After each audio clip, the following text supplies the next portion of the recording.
ഞാനൊരു തവണ എൻ്റെ വീടിൻ്റെ അടുത്തുള്ള കടയിൽ നിന്ന് ഒരു ചെറിയ പാക്കറ്റ് അച്ചാർ വാങ്ങിക്കൊണ്ടേ എനിക്ക് ഭയങ്കര ഇഷ്ടമായി. പിന്നെ അടുത്ത തവണ ആ അച്ചാറിൻ്റെ പാക്കറ്റ് മാറിയിട്ട് അതൊരു ടിന്നായി മാറി. ഫാത്തിമാസ് പിക്കിൾസ്. നമ്മ വിചാരിച്ച ബൺമസ്ക മാത്രമല്ല എന്തും ട്രെൻഡാക്കി മാറ്റാം എന്ന് തെളിയിച്ചിരിക്കുകയാണ് ഈ ഒരു ചെറുപ്പക്കാരിയായ വീട്ടമ്മ. 2026 നല്ല മോട്ടിവേഷൻ വീഡിയോകളിൽ ഒന്നാവാനും ചാൻസ് ഉണ്ട്. ഇതിലേക്കൊക്കെ ഉള്ള ഒരു ജേണി എങ്ങനെയാണ് റിംന? ഇതിൽ വരാനുള്ള കാരണം എന്ന് വെച്ചാൽ എനിക്കിത് ഇഷ്ടമാണ്. ഫുഡ് ഉണ്ടാക്കാനും പിന്നെ അത് മറ്റുള്ളവർക്ക് സെർവ് ചെയ്യാനും എനിക്ക് ഭയങ്കര ഇഷ്ടമാണ്. അതെന്ന് വെച്ചാൽ അവരാ കഴിക്കുമ്പോൾ ആ പോസിറ്റീവ് പറയുമ്പോൾ നമുക്ക് ഭയങ്കര ഒരു സന്തോഷമാണ് അത്. അപ്പോൾ അത് കേൾക്കാൻ വേണ്ടിയിട്ടുള്ളൊരു സന്തോഷം. പിന്നെ ഇതിനൊക്കെ ഒരു ബിസിനസ് ആക്കി മാറ്റണം എന്ന് ഇതുവരെ ഇതാക്കിയിട്ടുണ്ടായില്ല. ഫുഡ് ഇങ്ങനെ കൊടുക്കുമ്പോൾ എല്ലാവരും നല്ല അഭിപ്രായം പറയും. പിന്നെ ഇക്കാക്ക് കൊടുത്തയക്കുമ്പോഴും അവരൊക്കെ പോയി വരുമ്പോഴൊക്കെ പറയും ഫുഡ് കൊണ്ടുവരണം അത് കൊണ്ടുവരണം. അപ്പൊ നമുക്കതൊരു ഇതായി. ഹസ്ബൻഡ് ഗൾഫിലാണ്. അതെ. അപ്പോ ആൾക്ക് ഇതുപോലെ പാക്ക് ചെയ്ത് വിടാറുണ്ട്. അപ്പൊ അവരുടെ ഫ്രണ്ട്സ് ഒക്കെ നല്ല അഭിപ്രായങ്ങൾ പറയാറുണ്ട്.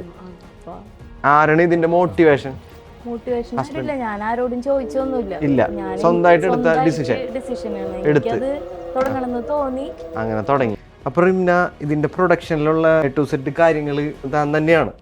അപ്പോ എങ്ങനെയാണ് മാർക്കറ്റിൽ പോയി ഐറ്റംസ് എടുക്കുക, റോ മെറ്റീരിയൽസ് അങ്ങനെ ഉള്ള ഐറ്റംസുകളൊക്കെ പർച്ചേസ് ചെയ്യണതും സെലക്ട് ചെയ്യണതും ഒക്കെ ഒറ്റയ്ക്ക് തന്നെയാണല്ലോ.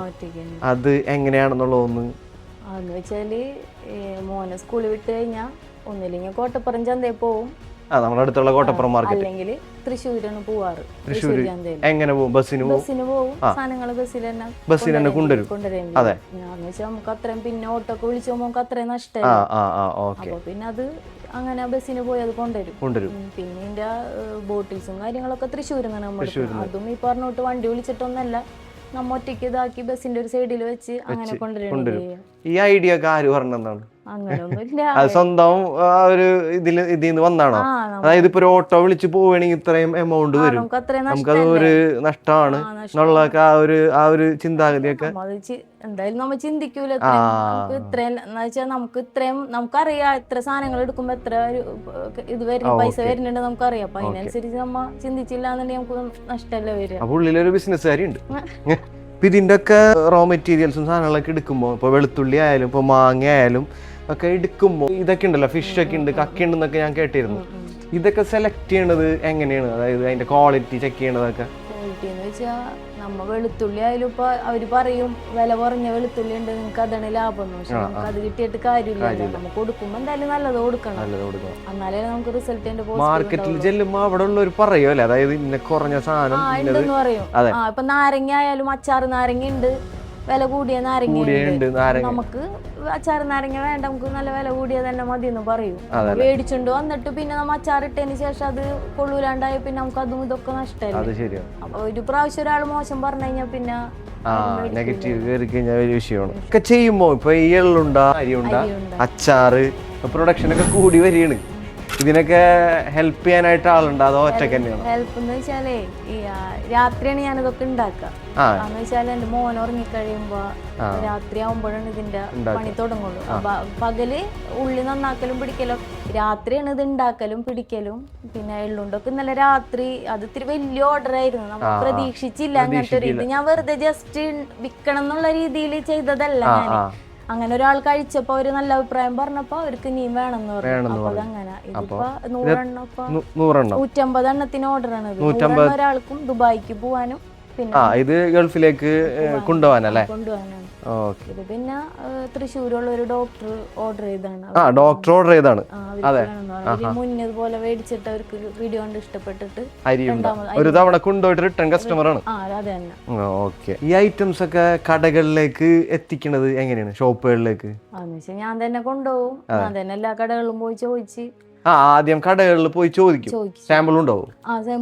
സാമ്പിൾ ഉണ്ടാവും. കൊണ്ടുപോയിട്ട് അവര് ആദ്യം പറഞ്ഞത് പറ്റൂല, പിന്നെ മറ്റുള്ള ബ്രാൻഡുകൾ, ഫേമസ് ആയിട്ടുള്ള ബ്രാൻഡുകൾ ഉണ്ട്, ടേസ്റ്റ് ചെയ്യാൻ കൊടുത്താലും അങ്ങനെ പറയും. ഇല്ല, ടേസ്റ്റ് ചെയ്യാൻ കൊടുത്തതിന് ശേഷം അവര് പറഞ്ഞ് സൂപ്പർ മാർക്കറ്റിലൊക്കെ പറഞ്ഞ് വെക്ക്, ഇപ്പൊ 3 എണ്ണം വെച്ച് വെക്ക്, എന്നിട്ട് പിന്നെ വരുമ്പോ നമുക്ക് നോക്കാന്ന് പറഞ്ഞു. പിന്നെ അവര് 2 ആഴ്ച കഴിഞ്ഞപ്പോ തിരിച്ച് വിളിച്ച് കോണ്ടാക്ട് ചെയ്തു. പിന്നെ 15 പീസ് വെച്ച് വെക്കാൻ പറഞ്ഞു. ആദ്യം 3 എണ്ണം വെച്ച് കൊടുത്ത് 15 എണ്ണം വെച്ച് വെച്ച്. പിന്നെ നമ്മുടെ അടുത്തുള്ള കടയിൽ കുറച്ച് വെച്ചോളൂ, പക്ഷെ അത് ഭയങ്കര ഇതായി പോയി. നമ്മുടെ ഇവിടെ വെച്ചപ്പോ ഭയങ്കര എല്ലാവർക്കും ഇഷ്ടമായി, അങ്ങനെ എല്ലാവരും മേടിക്കാൻ തുടങ്ങി. പിന്നെ അവിടെ ഇപ്പൊ എപ്പോഴും എന്തായാലും നമ്മ ഒരു 12 പീസ് 15 പീസൊക്കെ ആയിട്ട് നമ്മൾ വെക്കാറുണ്ട്. അതെ, അത് എത്ര ദിവസം കൂടുമ്പോഴൊക്കെ? അത് 2 ആഴ്ച കൂടുമ്പോ ചിലപ്പോ പെട്ടെന്ന് കഴിയും അങ്ങനെ ചെയ്യാറുണ്ട്. പിന്നെ അമ്മ പോണവർക്ക് കൊടുത്തയക്കും.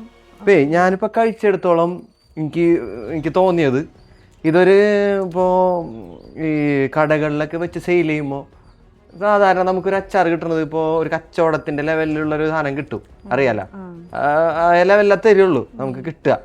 പക്ഷെ ഈ ഒരു അച്ചാറിന് എനിക്ക് നല്ലൊരു ക്വാളിറ്റി തോന്നി.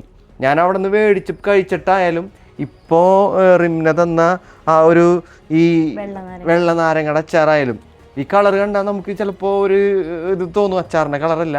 പക്ഷെ ഇത് കഴിച്ചപ്പോൾ എനിക്ക് കിട്ടിയ ഫീല്, ഞാനിത് ഒരു പ്രൊമോഷന് വേണ്ടി പറയാനല്ല കേട്ടോ, സാധനം അടിപൊളിയാണ്.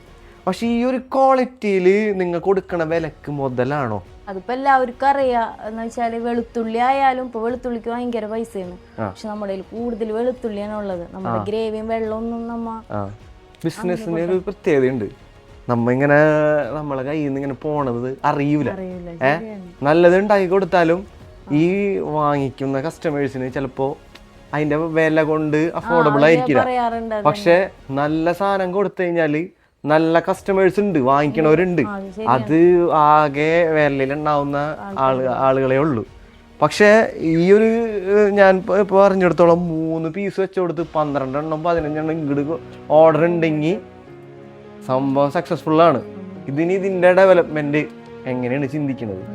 നിർത്താനുള്ള ഉദ്ദേശമില്ല, എവിടെങ്കിലും ഒന്ന് എത്തിപ്പെടണം. പിന്നെ ഒരുപാട് സ്ത്രീകളുണ്ട്, ഈ ചിലപ്പോ ഭർത്താക്കന്മാരില്ലാത്ത, അവർക്ക് ജോലി ഇല്ലാത്ത കുറെ ആൾക്കാർ ആഗ്രഹം ഉണ്ടാവും. അവർക്കൊക്കെ ജോലി കൊടുക്കണം എന്നാണ് ആഗ്രഹം.